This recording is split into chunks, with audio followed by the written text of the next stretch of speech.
folks, and welcome back to my channel. Today I have something a little bit different for you. I'm here in Nexus Body Arts, my gorgeous brand new piercing studio, where I've got a dedicated light table space set up for me to be able to do some close-up instructional videos about how to work with your jewelry.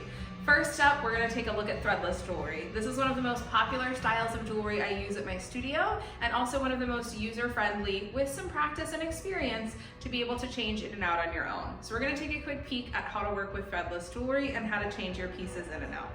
So our very first step in working with threadless jewelry is wearing gloves. Now, I always suggest wearing gloves whenever doing any of your own jewelry changes, even at home, just because it's very hard to get a good grip on the jewelry with your bare hands. Wearing gloves really helps you be able to get a firm grip on those pieces. So gloves are my secret weapon as a professional piercer. Now, to start, here I have a basic threadless post and bead. Now, threadless jewelry, the end has a little pin on it, like this bead here, and then the post has a little hole in the center of it. And the pin slots into that hole in the post and slides in place. Now, this is a brand new threadless piece, so there has been no tension set on this bead. See how easily I can pull this bead out? This is requiring no force from me. Now, I want to do a thorough tutorial for threadless, so I'm going to show you how to bend this pin. If you're buying a piece of jewelry from a reputable professional piercer, it will almost always come pre-bent. You will not have to do this part. However, I'm going to show you in this video, and towards the end, we'll talk a little bit more about the process of bending threadless jewelry. So first thing I'm going to do is set a bend. So I'm going to pull this pin out just to this little back area, and I'm going to press down just a little with my finger to create a bend. Now it's going to require some force to push into the post, and now when I pull on it, it doesn't slide out easily. It actually requires quite a bit of force to remove. Most of you will have threadless pieces that already have this bend on it, and you'll just be taking them in and out from here. In order to remove a threadless piece, I like to grab behind the back disc with this little pinch grip using my nails pretty firmly, grab behind the front, and if it's possible with the body positioning, I'll rest the knuckles of my thumbs together for leverage, and then I'll pull apart. The front piece is what will pop off, and the back piece will stay in the piercing channel. When I'm trying to get jewelry back in, I'll try and use my finger as a landing pad, and I'll press this against the post and against the pin so I can use it to help guide the pin in and get it started. Once I have that pin in and started, then I will typically take one hand around the post on both sides and press together with my thumb and my pointer finger to get the locking mechanism to engage. So again, with threadless jewelry, to remove, we're gonna pinch behind the back and the front and pull apart. And to insert, we need to line the pin up into that hole in the barbell. I'll use my pointer finger as a brace, get that started, and then press together.